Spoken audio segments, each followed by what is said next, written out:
So hey guys welcome back to my to videos. तो इस video में दोस्तों डिस्कस करने वाले हैं यहाँ पर कुछ इंपॉर्टेंट कंपनीज़ को और उनसे रिलेटेड कुछ इंपॉर्टेंट अपडेट्स हैं जिसकी बात करेंगे इस वीडियो में। तो चलिए दोस्तों वीडियो की शुरुआत करते हैं। सबसे पहली कंपनी को डिस्कस करते हैं। पहली कंपनी का नाम है HDFC बैंक लिमिटेड। बट इसको डिस्कस करने से पहले दोस्तों अगर आपने अभी तक चैनल को सब्सक्राइब नहीं किया है तो चैनल को सब्सक्राइब करके बेल आइकन को प्रेस कर लो ताकि आने वाली जितनी भी अपडेट्स हैं उन सभी अपडेट्स का नोटिफिकेशन आपको सबसे पहले मिल सके। और वीडियो को शुरू करने से पहले दोस्तों एक छोटा सा डिस्क्लेमर भी है कि जितने भी कंपनीज़ को हम लोग डिस्कस करेंगे उनसे रिलेटेड जो भी अपडेट्स होगा वो सारी अपडेट्स सिर्फ और सिर्फ लर्निंग पर्पज़ के लिए है, एजुकेशन पर्पज़ के लिए, सीखने के लिए है। तो इसको बाय सेल रिकमेंडेशन की तरह मत समझना, आप खुद का रिसर्च और एनालिसिस भी कर सकते हैं। तो चलिए दोस्तों वीडियो की शुरुआत करते हैं। सबसे पहले बात करते हैं HDFC बैंक से रिलेटेड कुछ इंपॉर्टेंट अपडेट्स के बारे में। सो दोस्तों अगर आज के दिन की बात करें तो HDFC बैंक काफ़ी ज़्यादा फोकस में थी। फोकस में रहने का सबसे बड़ा रीज़न यहाँ पर यह है कि HDFC बैंक की एक सब्सिडरी है जिसका नाम है HDB फाइनेंशियल सर्विसेज। उसको सेबी की तरफ से अप्रूवल मिल चुका है IPO को लॉन्च करने का, यानी कि IPO को लाने के लिए सेबी के अप्रूवल की ज़रूरत होती है और वो अप्रूवल सेबी ने दे दिया है। तो इसका मतलब ये है कि HDB फाइनेंशियल सर्विसेज के IPO अब हमें जल्द ही देखने को मिलने वाले हैं। अब इस IPO से रिलेटेड कंप्लीट डिटेल्स भी हम लोग नोट कर लेते हैं। तो देखो यहाँ पर मेंशन किया गया है कि ये जो IPO है, इस IPO के ज़रिए इनका प्लान है रेज़ करने का 12,500 करोड़ रुपए, यानी कि IPO के ज़रिए 12,500 करोड़ रुपए ये रेज़ करने वाली है, जिसमें 2,500 करोड़ रुपए फ्रेश इशू के तौर पर रहेगा और बाकी का जो 10,000 करोड़ का नंबर है वो कंपनी के एग्जिस्टिंग शेयर होल्डर के पास जाएगा। अब देखो दोस्तों मैं इसको थोड़ा सा डिटेल में समझा देता हूँ आपको कि मेनली IPO जो होता है वो दो टाइप का IPO होता है। एक होता है फ्रेश इशू, कोई IPO सिर्फ फ्रेश इशू वाला होता है और कोई IPO सिर्फ और सिर्फ OFS वाला होता है।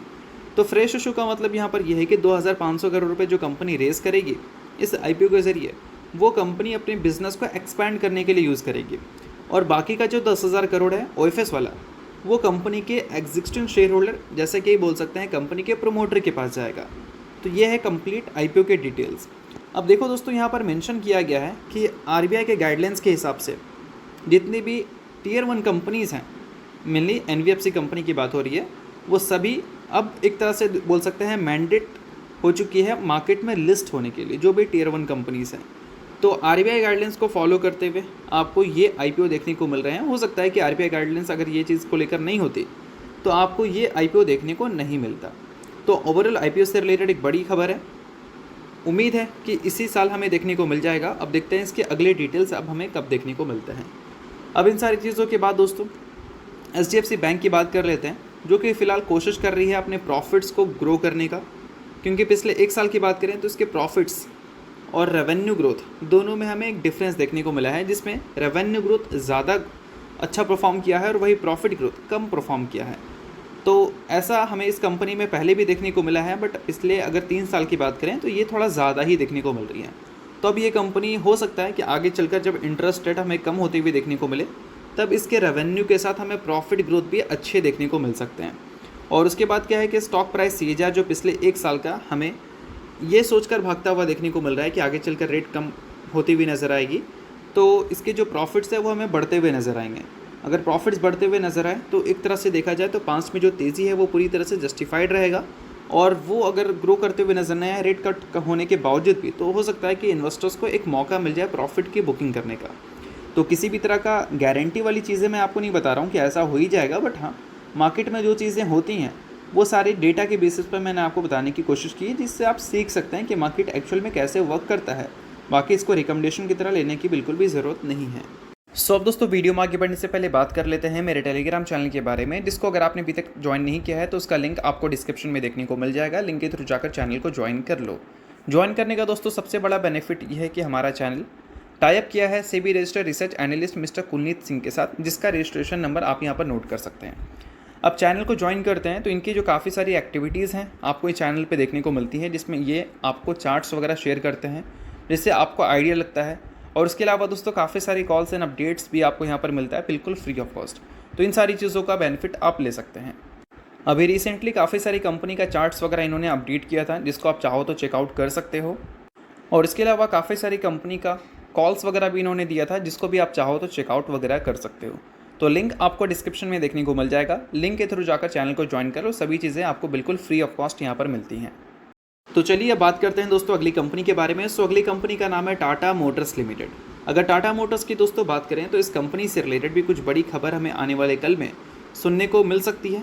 अब देखो आईपीओ की बात हम कर रहे थे, एचडीएफसी बैंक की सब्सिडरी के आईपीओ हमें देखने को मिलेंगे, तो हो सकता है कि आगे चलकर हमें टाटा मोटर्स के भी कुछ बड़े आईपीओ देखने को मिले, मतलब इनकी भी कुछ सब्सिडरी है जिसके आईपीओ हमें फ्यूचर में देखने को मिल सकते हैं। तो मेनली पॉसिबिलिटीज़ है कि 8 आईपीओ आ सकते हैं टाटा ग्रुप के, जिसमें कुछ बड़ा नाम आपको टाटा मोटर्स के तरफ से भी आता हुआ दिख सकता है, जिसमें एक नाम आपको देखने को मिलेगा टाटा कैपिटल का। अब टाटा कैपिटल जो है एक एनबीएफसी कंपनी है। रिसेंटली इसके Q4 के रिजल्ट में जो प्रॉफिट्स हैं वो ईयर ऑन ईयर बेसिस पे 31% से हमें ग्रो करते हुए नजर आए थे, जो कि काफ़ी इंप्रेसिव नंबर था। और उम्मीद यहाँ पर यह है कि टाटा कैपिटल के भी आईपीओ हमें जल्दी देखने को मिलेंगे इसी साल, जिसमें चांसेस है कि टाटा कैपिटल जो है वो $2 बिलियन रेज कर सकती है इस आईपीओ के ज़रिए, और टाटा कैपिटल का जो वैल्यूशन रहेगा वो करीब $11 बिलियन का रहेगा। अब देखो आरबीआई गाइडलाइंस के हिसाब से जो भी टियर 1 कंपनीज़ हैं वो मैंडेटरी हो चुकी हैं कि अब उनको लिस्ट होना पड़ेगा।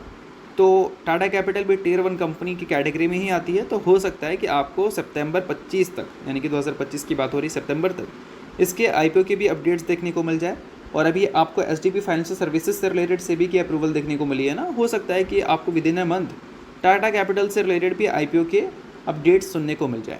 आईपीओ के रीमर्स तो आ रहे हैं, बट एक प्रॉपर क्लैरिफिकेशन नहीं आ रहा है कि आईपीओ हमें कब देखने को मिलेंगे। तो सेबी अप्रूवल अगर दे देती है तो जल्द ही हमें देखने को मिल सकते हैं।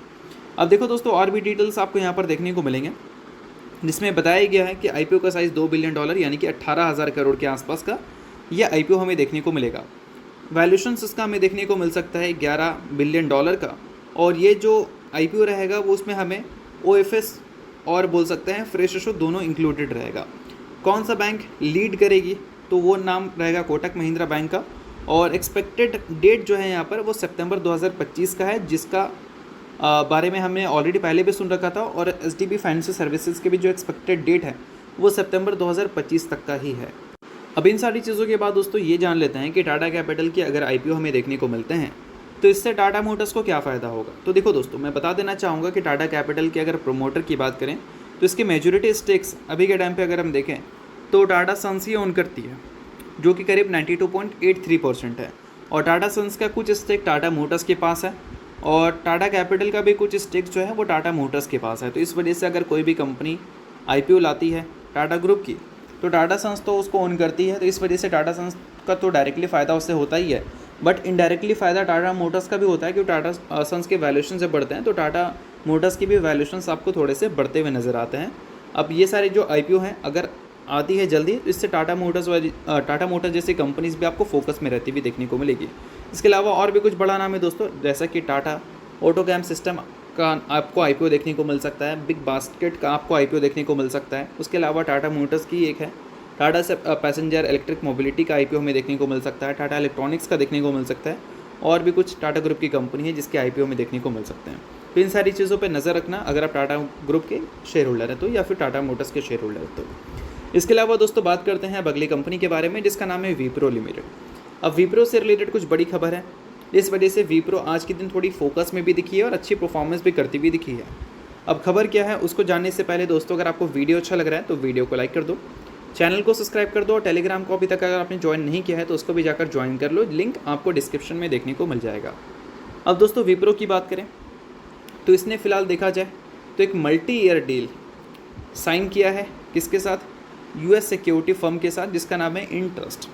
अब इसको थोड़ा सा अगर हम डिटेल में जानने की कोशिश करें तो यहाँ पर मेंशन आपको देखने को मिलेगा कि इसने मल्टी ईयर एग्रीमेंट साइन किया है, या फिर बोल सकते हैं मल्टी ईयर डील साइन किया है US based identity syntax security solution provider, जिसका नाम है इंट्रस्ट। अब इंट्रस्ट कितनी बड़ी कंपनी है, इसके जो फाइनेंशियल डिटेल्स हैं वो डिस्क्लोज नहीं किया गया है इस डील में, बट बोल सकते हैं कि अगर मल्टी ईयर डील साइन हुआ है विप्रो के साथ तो कोई छोटी कंपनी तो नहीं होगी, बड़ा नाम ही आपको देखने को मिलेगा। और इंट्रस्ट के आपको फाइनेंशियल डिटेल्स वैसे भी गूगल में जाकर चेक करोगे तो आपको मिल ही जाना चाहिए, अगर बड़ी कंपनी है तो, और अनडिस्क्लोज कंपनी है तो हो सकता है कि आपको डिटेल्स ना मिले, बट मुझे लगता है कि मिल जाना चाहिए। आप चाहो तो देख सकते हो अगर आप विप्रो के इन्वेस्टर हैं तो ऑब्वियस सी बात है कि मल्टी ईयर डील साइन हुआ है तो इसमें विप्रो का फ़ायदा तो रहने वाला है, बट ये जो फ़ायदा है वो विप्रो को कब से होगा, यानी कि बिज़नेस में इसका इफेक्ट हमें कब से देखने को मिलेगा। तो देखो Q1 की बात करें तो अभी वो चल ही रहा है, और ये डील Q1 में ही क्लोज़ हुई है। तो क्वार्टर 1 में इसका कोई बेनिफिट्स हमें मिलती हुई देखने को नहीं मिलेगी। बट अगर हम बात करें तो इसका जो फर्स्ट रेफरेंस है वो हमें सेकंड क्वार्टर से देखने को मिल सकती है। तो इस चीज़ को आप थोड़ा सा ध्यान में रखना। और विप्रो इस डील में करने क्या वाली है, तो देखो दोस्तों यहाँ पर बताया गया है कि विप्रो जो है वो सपोर्ट करेगी इंटरेस्ट को, इनके जो स्कैल्पिंग ऑपरेशन है और इसके अलावा एक्सलेरेटिंग ग्रोथ है by providing services in product development, infrastructure management and application modernisation. तो इसमें ये काम करने वाली है, फिर बोल सकते हैं इसमें ये सर्विसेज देने वाली है। तो ये जो सारी डिटेल्स हैं आप नोट कर लो अगर आप विप्रो के डील के बारे में और भी अच्छी तरह से जानना चाहते हैं। तो अब इन सारी चीज़ों का अल्टीमेट गोल दोस्तों यही है कि विप्रो को ग्रोथ चाहिए और ग्रोथ इस कंपनी को रिपोर्ट करना भी चाहिए, क्योंकि अगर पिछले 3 साल के CAGR की बात करें, प्रॉफिट्स के 5 साल की बात करें या फिर 10 साल की बात करें, इंप्रेसिव नहीं है। पिछले 1 साल का सिर्फ इंप्रेसिव है। 20% से कंपनी ने अपने प्रॉफिट को ग्रो किया है। रेवेन्यू ग्रोथ इसमें आपको नेगेटिव देखने को मिली है। तो मतलब बोल सकते हैं कि काफ़ी टाइम से विप्रो का जो ग्रोथ रेट रहा है वो हमें सिंगल डिजिट में दिखा है, और इस वजह से स्टॉक की परफॉर्मेंस आपको बाकी के जो इसके पीयर्स हैं उसके कंपैरिजन में थोड़ी सी स्लो देखने को मिलती है। तो किसी भी तरह का मैं रिकमेंडेशन आपको नहीं दे रहा हूँ, बट कहने का मतलब ये है कि कोई भी कंपनी की जो परफॉर्मेंस है उसकी ग्रोथ की बेसिस पे डिसाइड होता है, और ग्रोथ इस कंपनी का पास्ट में थोड़ा सा स्लो रहा है, इस वजह से इसकी परफॉर्मेंस भी थोड़ी स्लो रही है। अगर आगे चलकर इसको कंपनी थोड़ा सा अच्छा करती है तो हो सकता है कि परफॉर्मेंस भी हमें अच्छा देखने को मिल जाए। तो इसको रिकमेंडेशन या गारंटी की तरह कुछ मत लेना। सभी चीज़ें मैंने आपको सिखाने के लिए बताया है, बाकी इसको आप खुद से भी रिसर्च चाहो तो कर सकते हो, कोई प्रॉब्लम वाली बात बिल्कुल भी नहीं है। अब इसके अलावा दोस्तों बात करते हैं अगली कंपनी के बारे में। नाम है दोस्तों कोफोर्ज। रिसेंटली 1:5 के रेशियो में कंपनी ने स्प्लिट की अनाउंसमेंट की थी, जिसका एक्स डेट आज के दिन हमें देखने को मिला है। इसका मतलब ये है कि आज के दिन ये कंपनी आपको 80% एडजस्ट होती हुई देखने को मिली है। इससे घबराने की ज़रूरत बिल्कुल भी नहीं है, क्योंकि कंपनी ने स्प्लिट की अनाउंसमेंट की है, इस वजह से कंपनी में टेक्निकल एडजस्टमेंट आज के दिन देखने को मिला है। तो जो भी शेयर होल्डर है उसको 1 के बदले 5 इक्विटी शेयर्स कंपनी देके, तो जो भी एडजस्टमेंट है वो आपका बैक टू नॉर्मल हो जाएगा।